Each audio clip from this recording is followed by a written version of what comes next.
Hey, it's Nathan Guinane again. Today I'm going to make a video on how to buy investment property with absolutely no money. There won't be any gimmicks, no scams, nothing. I'm not trying to make anything. Basically, I'll tell you how bought most of my properties, especially in the beginning. I started out with no money. Again, I worked at a car wash, minimum wage job while going to college. Had absolutely no money. I bought my first rental property at 19. Raised all the money for that. Bought my first flip about a year later. So I raised all the money to buy it. I think it was $37,500. Raised all the rehab money, which came out to be $30,000, I believe, a little under. Raised every single cent. That was my very first flip at the age of 20.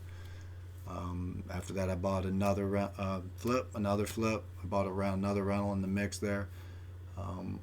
Every flip was I raised all the money. That rental I think I bought with the profits from the flips. So that's the only reason I even got into the flips anyway, was to basically purchase rentals through the profits of the flips.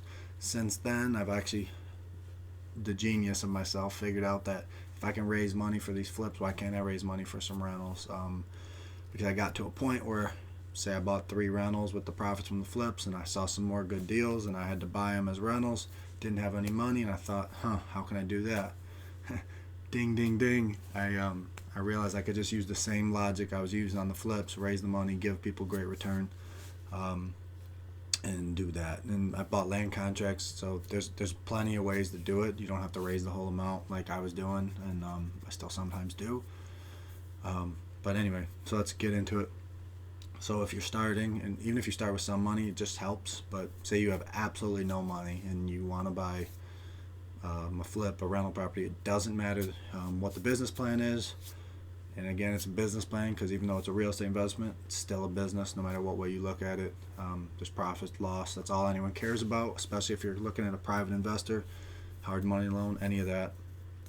So first I'll just rattle off basically the list of resources you can use to finance your first investment property if you have no money. So I'll start off with a few. You're all going to know them. Anyway, you can use a hard money loan.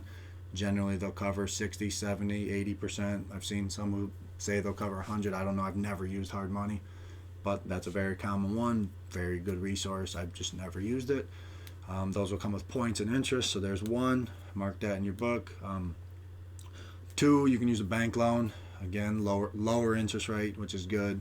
Harder qualifications. If you have no money, you're probably not going to be able to get the bank loan. There's also like commercial lenders whose criteria is way looser. They'll use the property, the asset to back it. Similar to a hard money loan, just less expensive. So there's that.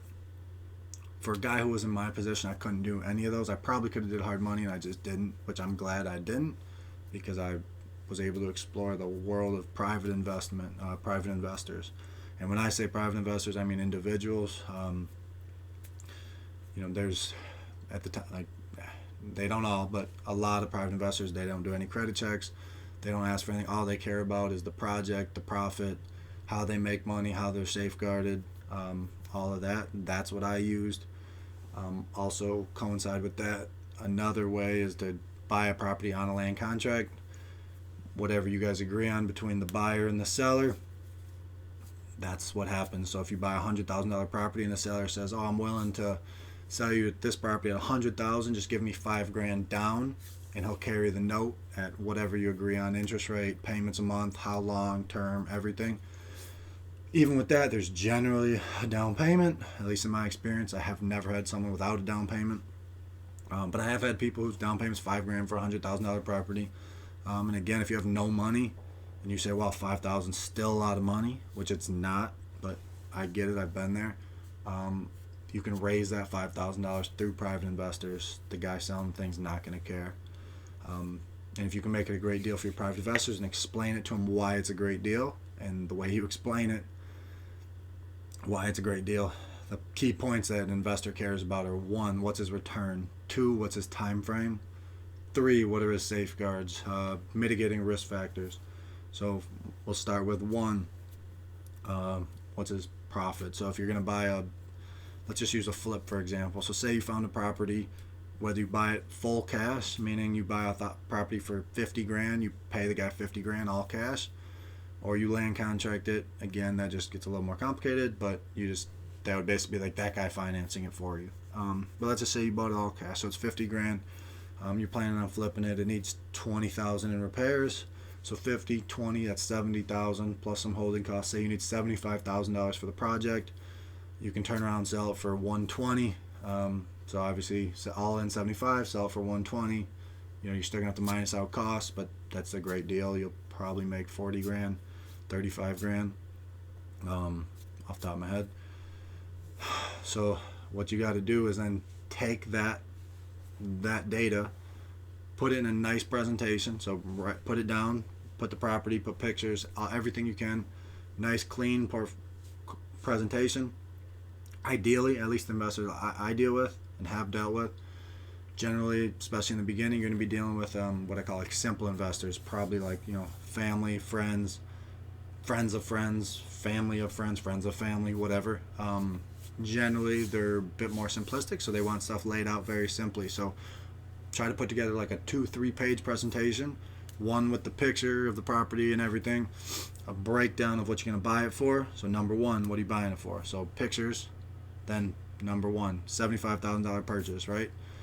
Then break down your $25,000 renovation budget.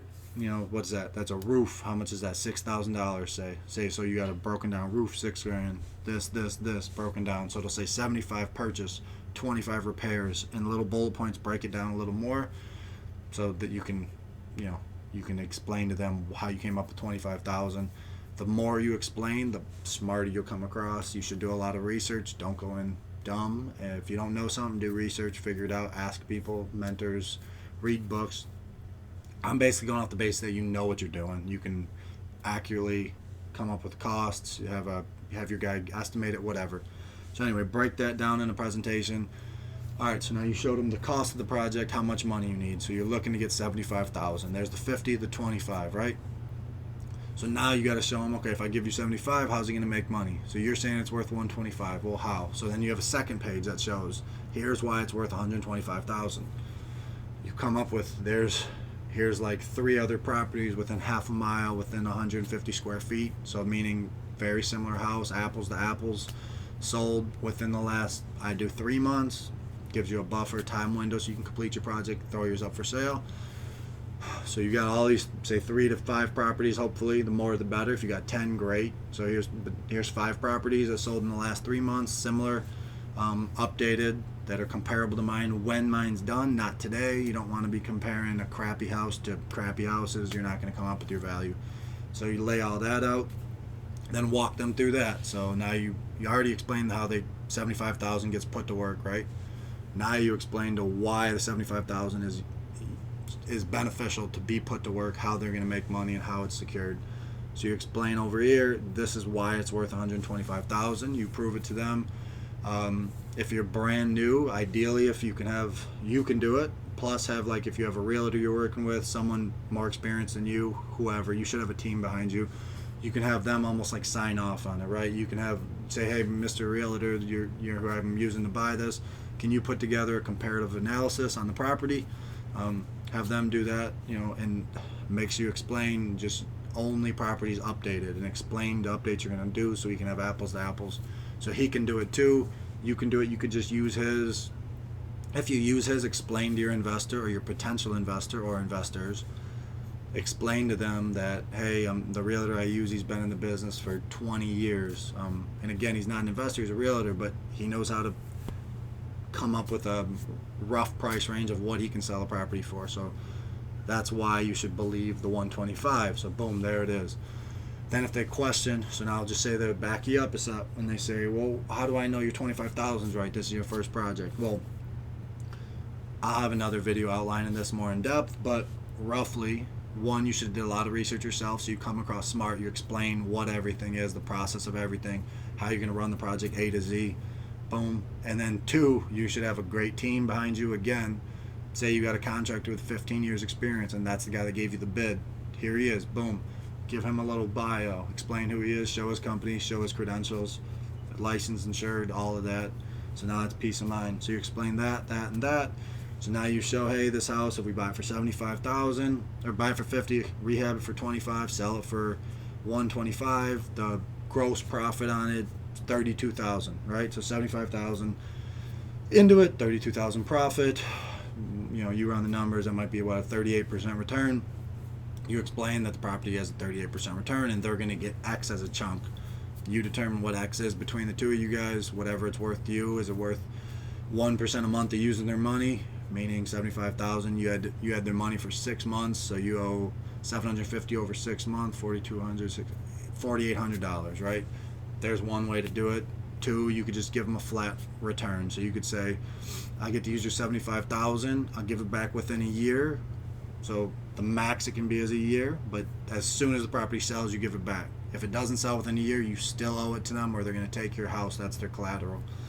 So you could do that. You could say, I'll give you a 10 grand fee to use your money. And again, you use a lawyer, use a CPA, make sure everything's legal. I'm giving you no advice on none of those professional things. I'm just giving you some ideas. So there you. But anyway, throw together your options of what it's worth to you, and you got to make it worth their time and effort, and they have to be able to trust you enough. So it's like a risk reward, right? They're gonna have a risk reward. Well, if I can make $8,000 by giving him 75, and I don't have to do anything, and on a scale of 1 to 10, I trust this guy. He knows what he's doing at like a 7. Maybe that guy, that's worth it. You should be a 10. They should have 100% trust in you and your ability to do what you're telling them. So that's your number one goal before you even go and present this. You should become an expert. Even if you've never done one, you should still be a theoretical expert, so you can at least answer all the questions.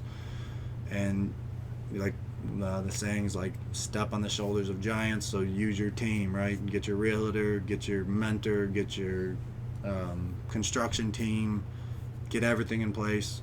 And basically the key to all this, all the money I've raised a lot of it, is earn their trust. And you're not like, don't be shady, don't be shysty. Like, you have to earn their trust by knowing what you're doing. If you don't know what you're doing, don't present that to them. They shouldn't invest their money in you. So learn what you're doing, watch videos, ask questions, follow somebody around, read books. Literally, I read books for a year-ish before I bought my first property. I didn't have a mentor, but just read a bunch of books. The books were my mentor. So you can do all of that stuff. The biggest thing to borrow money is really just building that trust factor. And most of it, in the beginning, it might be, oh, they know you and they just trust you. It should be based on your skill set, your knowledge, your willingness to do whatever it takes to make that project succeed. That's what most people are going to care about, even if it's your family. So you do those things. And like I said, I have other videos breaking down like how to present it exactly. I don't want to go too long here, but so first do that. Build all your, all your tools. Basically, build your team. Find a property. Present it to potential investors one after another until someone says yes. If the deal's right, someone will say yes. And there is a lot going on between A to Z, from finding a property to pitching and completing a property. But I'm going to try to cover all of those in videos to follow. But just to give you guys hope, so everyone, that if you actually know what you're doing, and you're trying to expand from your doing 3 rehabs a year to 7, you just don't have enough money to do 4, 5, 6, 7. This is how you can do it. Take your skills, throw them on paper, and build a portfolio, right? Show people this is what I have done. Show people your team. Show people everything, all your credentials, and then just put it in front of people who'd be interested. You'll find that there's a lot more money out there that's trying to find a place to get a return than there isn't. So, but anyway, that's in broad strokes how to do that.